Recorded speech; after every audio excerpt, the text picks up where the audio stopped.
واللعنۃ الدائمۃ علی اعداء محمد وآل محمد اما بعد وفقنا اللہ وإیاکم للعلم والعمل الصالحین انشاءاللہ تعالی۔ ایک مرتبہ درود پڑھیں گے سارے مل کر۔ اللہم صل علی الفصل الثانی عشر من الذی رآہ فی الغیبۃ الکبریٰ۔ 12 نمبر فصل جو ہے وہ مصنف نے مرتب کی ہے اور اس کا عنوان یہ رکھا ہے کہ غیبت کبریٰ میں جن لوگوں نے امام مہدی علیہ السلام سے ملاقات کی اور رؤیت ان کے لیے واقع ہوئی امام علیہ السلام کی، خواب کی حالت میں نہیں بلکہ عام سیدھی حالت میں، حضر کی حالت میں، تو ان لوگوں کے یہاں پہ واقعات لکھیں گے اور کچھ کتب کا ذکر کریں گے۔ اور یہاں پہ میں اپنی طرف سے مقدمتاً جو ہے وہ ایک چیز ذکر کر دوں کہ گزشتہ گفتگو جتنی بھی ہوئی وہاں پہ یہ بات بڑی واضح کی مصنف نے کہ غیبت کبریٰ ہو یا غیبت صغریٰ ہو، دونوں میں امام علیہ السلام سے ملاقات جو ہے وہ منع نہیں ہے۔ یہ نہیں ہے کام کہ محال ہے، جو بھی ملاقات کرے گا وہ جھوٹا ہوگا، ایسی بات نہیں ہے۔ امام علیہ السلام سے کہے باقاعدہ ملاقات ہو سکتی ہے اور رؤیت ہو سکتی ہے۔ اور جس طرح کہ شیخ مفید علیہ الرحمہ کو دوسرا خط لکھا تھا آخر پہ، وہاں پر بھی امام نے کہا تھا کہ ہم آپ کی جو مناجات ہے جو آپ کو کرتے ہیں ہم اس کو بھی مشاہدہ کرتے ہیں اور اس کو سنتے ہیں۔ اس چیز سے ہٹ کے ہمارے پاس روایات میں یہ بات بھی موجود ہے کہ خود غیبت کبریٰ میں امام کے باقاعدہ خواص لوگ بھی ہیں، کہ ان کے خواص لوگ ہیں، ان کی ایک جماعت ہے جنہیں اس بات کا علم ہے کہ امام علیہ السلام کہاں پہ رہ رہے ہیں۔ اور جس چیز کو منع کیا گیا ہے اور جس چیز کو کہا گیا ہے کہ اسے جھوٹا کہنا ہے، وہ ہے سفارت کا دعویٰ، کہ کوئی یہ دعویٰ کرے کہ امام نے مجھے یہ حلال اور یہ حرام تمہارے لیے تعلیم دیے ہیں اور میں ان کی طرف سے بھیجا گیا ہوں، تو اس چیز کو جو ہے امام علیہ السلام نے منع فرما دیا تھا اور اپنی توقیع میں لکھا تھا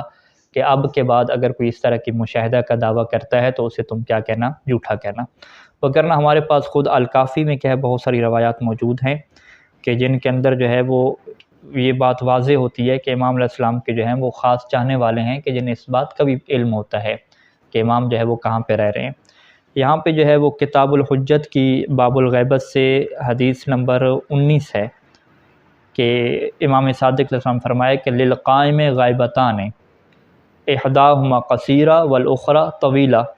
کہ ہمارے قائم کی جو ہے وہ 2 غیبتیں ہوں گی، ایک چھوٹی ہوگی اور ایک لمبی ہوگی۔ الغیبۃ الاولی لا یعلم بمکانہ فیہا الا خاصۃ شیعتہ، جو پہلی غیبت ہوگی اس میں امام علیہ السلام کے جو جگہ ہے، مکان ہے، اس کا کسی کو علم نہیں ہوگا سوائے جو آپ کے خاص شیعہ ہوں گے۔ والاخری، اور جو دوسری غیبت کبریٰ ہے، لا یعلم بمکانہ فیہا الا خاصۃ موالیہ، وہاں پر بھی آپ کے مکان کا کسی کو علم نہیں ہوگا مگر جو خاص آپ کے ساتھ ولا رکھنے والے ہوں گے، جو آپ کی ولایت رکھنے والے آپ کے موالی ہوں گے، ان میں سے خاص لوگ ایسے ہوں گے کہ جن کو جو ہے وہ آپ کے مکان کے بھی باقاعدہ علم ہوگا۔ یہاں پہ علامہ مصری الرحمٰن نے مرآۃ العقول میں اس روایت کے اوپر تعلیقہ لگایا کہ یہ روایت جو ہے وہ موثق ہے، اور یہاں پہ کہتے ہیں کہ ممکن ہے کہ اس سے مراد وہ 30 افراد ہوں کہ جن کی گزشتہ روایت میں ذکر ہو چکا ہے کہ 30 افراد جو ہے وہ ہمیشہ امام کے ساتھ ہوتے ہیں، کہ جنہیں امام علیہ السلام کے متعلق پتہ ہوتا ہے کہ کہاں پہ رہ رہے ہیں، اور انہی کے اندر ہی جو ہے وہ امام علیہ السلام اپنی جو ہدایت کا نظام ہے امت کے لیے اس کو مرتب کرتے ہیں اور اس کو لے کر چلتے ہیں۔ اور یہاں پہ جس روایت کے اندر یہ منع کیا گیا کہ جو مشاہدہ کا دعویٰ کرے اسے جھوٹا کہو، تو اس کے سیاق و سباق کو جو ہے وہ چھوڑ دیا گیا۔ وہ روایت جو ہے وہ شیخ صدوق علیہ الرحمہ کی ہے، اور وہ حقیقت میں توقیع ہے، کہ جو توقیع جو ہے وہ ابو الحسن علی بن محمد السمری، جو امام علیہ السلام کے نائب تھے آخری، ان کی جو ہے وہ وفات سے قبل چند دن، تقریباً 6 یا 7 دن پہلے جو ہے امام مہدی علیہ السلام نے ان کو ایک توقیع لکھی، خط لکھا اور کہا کہ یہ لوگوں کو سنا دینا۔ اور یہ باقاعدہ معجزہ بھی ہے ایک طرح سے، کہ جتنے دن امام نے کہے تھے کہ چند دن کے بعد تم وفات پا جاؤ گے، اس کے بعد تم نے اپنا نائب کسی کو نہیں بنانا، تو یہ بالکل ہوا ہی ایسے کہ 6 یا 7ویں دن وہ جو ہے وہ اس دنیا سے چلے گئے تھے، اور انہوں نے اپنے بعد جو ہے وہ کسی کو نائب نہیں بنایا۔ تو اس کے الفاظ یہ تھے توقیع کے، کہ جو وہ لوگوں کے سامنے لے کر آئے تھے کہ یہ جو ہے وہ میرے امام نے مجھے لکھ کے دیا ہے، اس کا بالکل یعنی چھوٹی سی توقیع، اور جملے یہ ہیں: بسم اللہ الرحمن الرحیم، یا علی بن محمد السمری اعظم اللہ اجر اخوانک فیک فانک میت ما بینک و بین 6 ایام، کہ آپ جو ہے وہ فوت ہو جائیں گے 6 دن کے اندر اندر، فجمع امرک، اپنے تمام معاملات کو جمع کر لیں، ولا توصي إلى أحد يقوم مقامك بعد وفاتك، اپنی وفات کے بعد کسی کو وصیت نہیں کرنی کہ پھر وہ آپ کا کیا ہوگا، نائب ہوگا۔ فقد وقعت الغیبۃ التامہ، اب جو ہے وہ مکمل غیبت کیا ہے، واقعہ ہو چکی ہے۔ ولا ظہور الا بعد اذن اللہ تعالی ذکرہ، کہ اب جو ہے وہ اللہ تعالیٰ کے اذن کے بعد کیا ہے، ظہوری ہوگا۔ اچھا اس کے بعد دیکھیے گا الفاظ کیا چلتے ہیں، وذالک بعد طول الامد وقسوۃ القلوب وامتلاء الارض جورا وسیأتی من شیعتی من یدعی المشاہدہ، کہ اب جو ہے وہ بالکل جو ہے وہ غیبت تامہ واقع ہو چکی ہے، اب جو ہے وہ کوئی ہماری طرف سے وسیع اور جانشین نہیں ہے۔ وسیأتی من شیعتی، اور میرے شیعوں میں سے کچھ لوگ ایسے آئیں گے کہ من یدعی المشاہدہ، جو مشاہدہ کا کیا کریں گے، دعویٰ کریں گے۔ فمن ادعى المشاہدۃ قبل خروج السفیان والسعی فهو کذاب مفتری، تو یہاں پہ جو ہے وہ شاہد مثال یہی ہے کہ جب یہ سیاق السباق اس کا آپ دیکھتے ہیں تو سیاق السباق یہی چل رہا ہے کہ جو امام علیہ السلام کی خاص وصایت ہے، جو خاص جو ہے وہ سفارت ہے، اس میں جو بندے جو ہے وہ دعویٰ کریں گے مشاہدہ کا، تو ان کی تم نے کیا کرنی ہے، ان کو کیا کرنا ہے، جھوٹا کہنا ہے۔ آگے پھر ولا حول ولا قوت الا باللہ العلی عظیم کے ذریعے سے یہ روایت کیا ختم ہو جاتی ہے۔ ایک مرتبہ درود پڑھ لیں سارے مل کے۔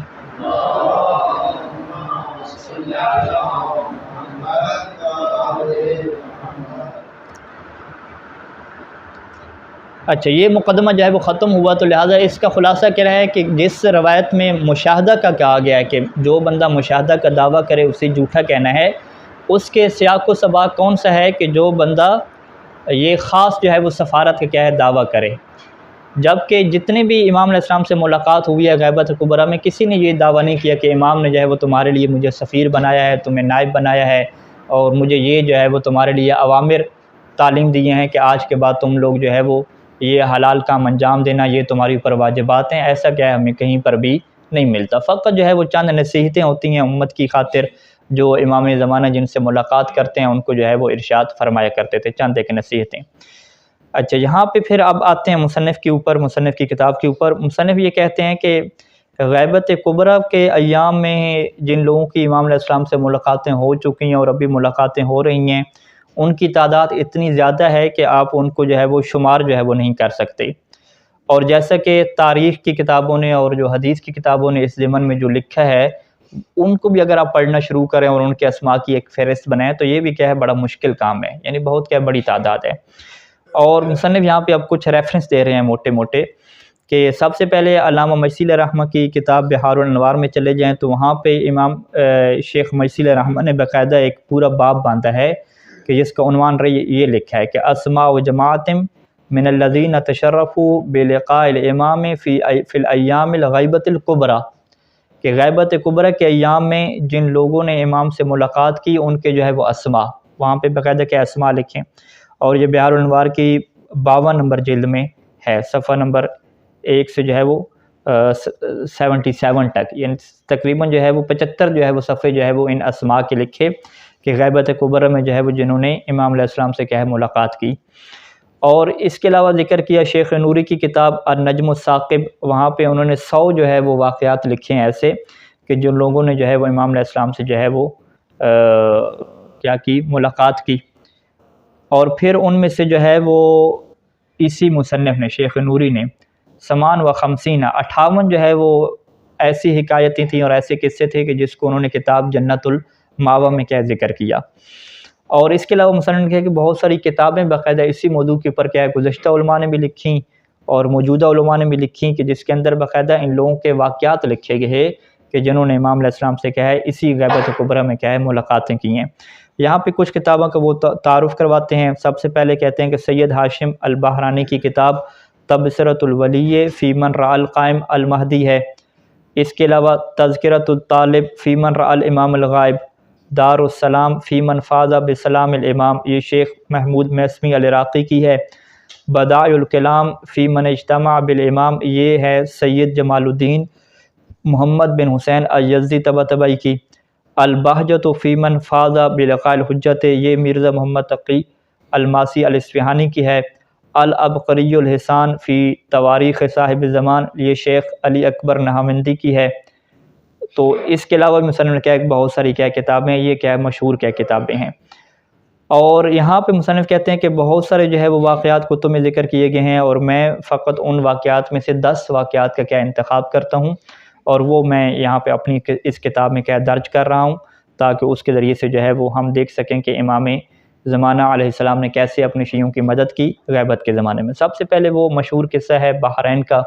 کہ جس قصہ کو کیا کہتے ہیں قصۃ الرمانہ، کہ انار کا جو ہے وہ ایک واقعہ ہے. یہ انار کا واقعہ آپ نے پہلے بھی سنا ہوا ہوگا اپنے علماء کرام سے اور والدین سے، لیکن آج جو ہے وہ ہم متن کے ساتھ اس کو ذکر کریں گے، اور آپ توجہ کریں گے کہ کتنی چیزیں اس کے اندر ہماری طرف سے جو ہے وہ ایڈ کی گئی ہیں، اور کیا کیا ہے اس کے اندر حقیقت ہے. مصنف کہتے ہیں کہ جو بحرین کے شہر تھے وہاں پہ اکثریت جو ہے وہ شیعوں کی تھی، اور قرن سابع ہجری میں وہاں پہ جو اس کا والی بنا بحرین کا وہ ناصبی کیا تھا. یعنی ابھی مصنف کہتے ہیں کہ بحرین کے بہت سارے علاقے ہیں وہاں پہ شیعوں کی اکثریت ہے. اس ٹائم پہ جو تھے قرن سابع میں، یعنی 7ویں ہجری میں، 7ویں ہجری کا جو زمانہ تھا، 7ویں صدی کا جو زمانہ تھا، وہاں پہ جو بحرین کا والی تھا وہ نواسے میں سے تھا،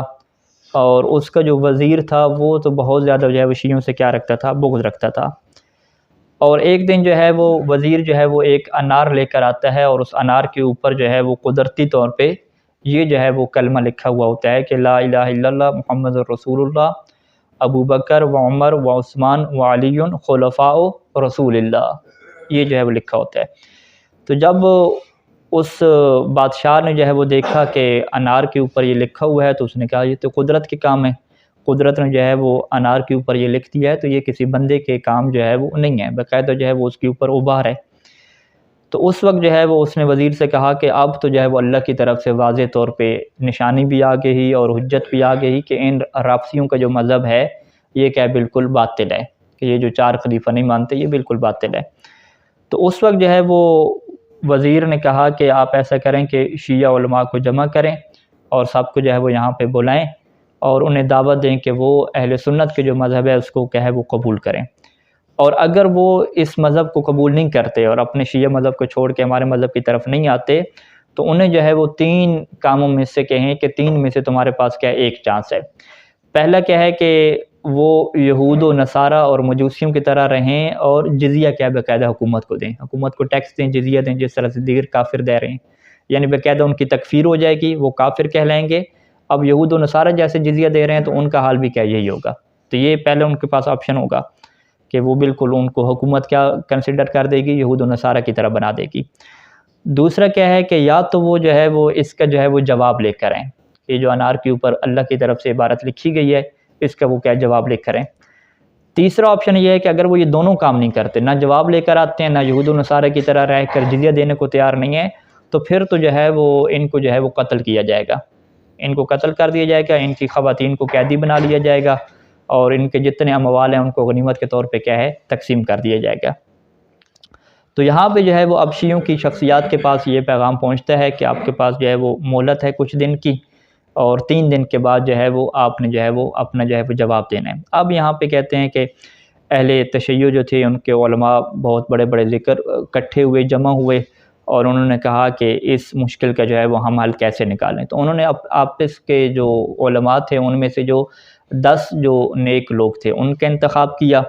اور ان 10 نے اپنے میں سے 3 افراد کا کیا انتخاب کیا،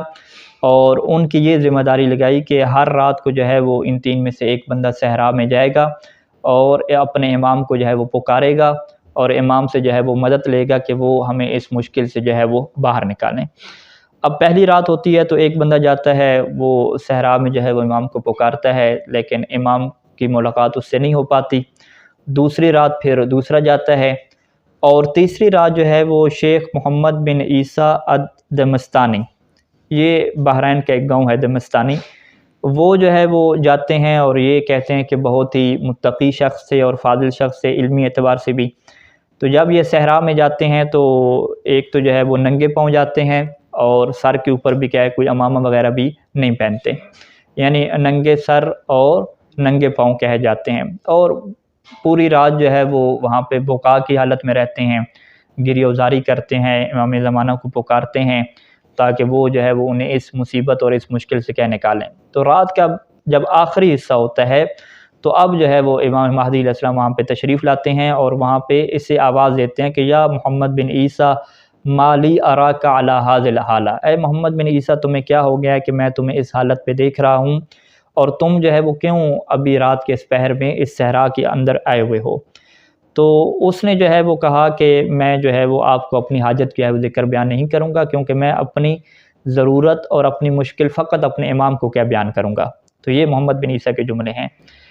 تو اس وقت جو ہے وہ امام علیہ السلام سے کہا کہ انا صاحب الامر، کہ میں ہی جو ہے وہ تمہارا امام ہوں، لہذا تم بتاؤ کہ تمہاری کیا مشکل ہے جو تم اتنے رو رہے ہو، رات کے اس پہر یہاں پہ آئے ہوئے ہو۔ تو اس وقت محمد بن عیسیٰ کہتے ہیں کہ ان کنت صاحب الامر فانت تعلم قصتی ولا حاجت الی البیان والشرح، کہ اگر تو آپ صاحب الامر ہیں تو آپ کو ہمارا حالات معلوم ہوں گے کہ کیا ہمارے ساتھ واقعہ پیش آیا ہے، تو ہمیں بیان کرنے کی ضرورت نہیں ہے۔ تو اس وقت جو ہے وہ امام نے کہا کہ ہاں مجھے معلوم ہے یہ جو انار کی مشکل پیدا ہوئی ہے تمہارے علاقے میں اور اس کے اوپر جو عبارت لکھی ہوئی ہے اس نے کیا تمہیں مشکل میں ڈال دی ہے۔ تو اس وقت جو ہے وہ محمد بن عیسیٰ نے جب یہ جملے سنے تو آگے بڑھے اور امام علیہ السلام کے ہاتھوں کا بوسہ دیا اور کہا کہ ہاں مولا یہی جو ہے وہ ہماری مشکل ہے اور آپ ہی کیا ہمیں اس مشکل سے کیا نکال سکتے ہیں۔ اس وقت جو ہے پھر امام نے فرمایا کہ یہ جو وزیر ہے لعنہ اللہ، اس کے جو ہے وہ گھر میں ایک انار کا درخت ہے، اور جب اس انار کے درخت پہ جو ہے وہ چھوٹا سا ایک انار جو ہے وہ پیدا ہوا تو وزیر نے جو ہے وہ ایک مٹی کا جو ہے وہ ایک سانچہ بنایا اور اس کے جو ہے وہ دو ٹکڑے تھے، دونوں اس طرح کے کپ بنائے اور اس کو جو ہے وہ اس کے جو اندر تھی یہی کلمات کیا لکھے، یعنی ایک سانچے کے اندر جو ہے کھود کے یہ کلمات جو ہے وہ لکھے اور پھر اسی سانچے کو جو ہے وہ اسی انار کے اوپر لگا دیا اور اس سے کیا کپڑوں سے کیا بند کر دیا۔ اب جب جو ہے وہ انار جب بڑا ہوتا گیا تو اب وہ جو کھودی ہوئی جگہ تھی وہاں پہ جو ہے وہ اس کے انار وہاں سے بڑا ہو گیا اور باقی جگہوں سے چھوٹا رہ گیا، تو یہاں پہ جو ہے وہ کتابت جو ہے وہ ظاہر ہو گئی۔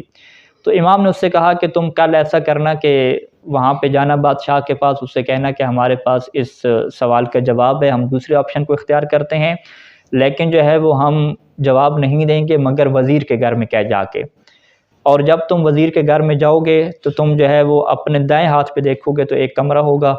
تو تم وزیر سے تم وہاں پہ بادشاہ سے یہ کہنا کہ ہم اسی کمرے میں جا کے کیا جواب دیں گے، تم کیا اسی کمرے میں چلے جانا۔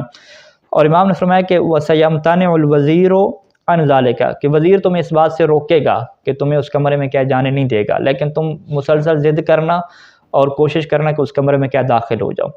جب تم اس کمرے میں داخل ہونا تو وہاں پہ تم دیکھو گے کہ اس کمرے کے اندر جو ہے نا دیوار کے اندر ایک کنواں یعنی ایک جگہ بنی ہوتی ہے، یہاں پہ چیزیں رکھی جاتی ہیں، وہاں پہ تم دیکھو گے کہ سفید رنگ کا ایک تھیلا ہوگا اور تم اس کی طرف جلدی سے جانا اور اس تھیلے کو کیا اٹھا لینا، تو تم اس تھیلے کے اندر دیکھو گے کہ یہی جو ہے وہ سانچہ کیا ہے وہاں پہ موجود ہوگا، تم اس سانچے کو نکالنا اور وزیر کے آگے رکھ دینا، پھر اسی انار کو اٹھانا اور اس کے اندر جو ہے وہ رکھ دینا اور اسے کیا بند کر دینا، تو وہ پورا کیا اس کے اوپر پورا آ جائے گا سانچہ، تو یہاں سے جو ہے وہ تم بتا دینا کہ یہی جو ہے وہ حالات ہیں۔ پھر جو ہے وہ امام نے فرمایا کہ یا محمد بن عیسیٰ قل للوالی ان لنا معجزۃ اخری، پھر تم جو ہے وہ والی اور بادشاہ سے کہنا کہ ہمارے پاس ایک اور معجزہ بھی ہے، وہ معجزہ یہ ہے کہ ان ھذا الرمان لیس فیھا الا الرماد والدخان، کہ اس انار کے اندر سوائے جو ہے وہ خاک کے اور سوائے دھوئیں کے کیا کچھ بھی تمہیں نہیں ملے گا، یعنی اسے تم کھولو گے تو فقط کیا ہے وہ خاک اڑے گی اور کیا اس کے اندر دھواں کیا نکلے گا اس سے۔ تو پھر جب وہ تمہاری خبر کو جانچنا چاہیں گے کہ یہ کیا کہ ہم اسے کھولیں گے اور اس کے اندر خاک اور دھواں اس سے نکلے گا، تو وہ جیسی جو ہے وہ انار کو کاٹیں گے تو اس کا جو خاک اور دھواں اڑ کے جو ہے وہ وزیر کی کیا ہے ساری داڑھی کو گندا کر دے گا اور اس کے اوپر کیا ہے لگ جائے گا۔ تو اب یہاں پہ جو ہے وہ یہ ملاقات ختم ہوتی ہے اور محمد بن عیسیٰ جو ہے وہ بڑی خوشی سے جو ہے وہ شیعوں کی طرف واپس آتا ہے اور انہیں کہتا ہے کہ جو ہے وہ ہماری مشکل حل ہو گئی ہے، امام نے ہماری مشکل کو آسان کر دی ہے۔ اب جب صبح ہوتی ہے تو سارے یہ بادشاہ کے پاس دیکھ جاتے ہیں اور بالکل وہی جیسے امام نے بتایا تھا ویسے ہی یہ کام کرتے ہیں اور یہ سارے مسائل کیا حل ہو جاتے ہیں۔ تو جب وہ خاکستر اس کی داڑھی پہ پڑتی ہے تو بادشاہ پوچھتا ہے کہ یہ ساری چیزوں کی خبر تمہیں کس نے دی ہے، آپ کے پاس یہ خبر کہاں سے پہنچی ہے؟ تو وہ آگے سے کہتا ہے کہ امام زماننا و حجت اللہ علینا، کہ یہ ہمارے جو وقت کے امام ہیں انہوں نے جو ہے وہ ہمیں یہ بات بتلائی ہے۔ تو اب وہ سوال کرتا ہے کہ من امامکم، کہ تمہارے امام جو ہے وہ کون ہیں؟ فاخبرہ بالائمۃ 12 واحدا بعد واحد، پھر وہ جو ہے وہ 12 اماموں کو وہاں پہ ذکر کرتے ہیں اور امام مہدی علیہ السلام تک جو ہے وہ پہنچتے ہیں۔ تو اس وقت بادشاہ کہتا ہے کہ مدّا یدک فانا اشہد ان لا الہ الا اللہ وان محمدا عبدہ ورسولہ وان الخلیفۃ بعدہ بلا فصل امیر المؤمنین علیہ السلام۔ صلی اللہ علیہ وسلم۔ اور پھر اس کے بعد جو ہے وہ یہ بحرین کا جو بادشاہ ہے یہ شیعہ ہو جاتا ہے، اور وہاں سے امر صادر ہوتا ہے کہ اس وزیر کو قتل کر دیا جائے۔ وزیر کے قتل کرنے کے بعد جو بحرین کے لیے جو ہے وہ یہ معذرت کا پیغام بھی نشر کرتا ہے کہ ہم جو ہے وہ آپ سے معذرت خواہ ہیں۔ اس کے بعد جو ہے وہ مصنف لکھتے ہیں کہ محمد بن عیسیٰ جو ہے وہ بحرین میں بڑے مشہور شخصیت ہیں، اور آج بھی ان کی قبر وہاں پہ موجود ہے، اور باقاعدہ وہاں پہ لوگ زیارت کے لیے جاتے ہیں، اور یہ قصہ جو ہے وہ بحرین کے اندر کیا ہے، بڑا ہی مشہور ہے۔ اس کے بعد جو ہے وہ دوسرے قصے کی بات آتی ہے، وہ یاقوت دہان کا جو ہے وہ قصہ ہے۔ انشاءاللہ اگلی گفتگو میں ہم ان قصوں کے اوپر کیا ہے روشنی ڈالیں گے۔ صلی اللہ علی محمد و آلہ اجمعین۔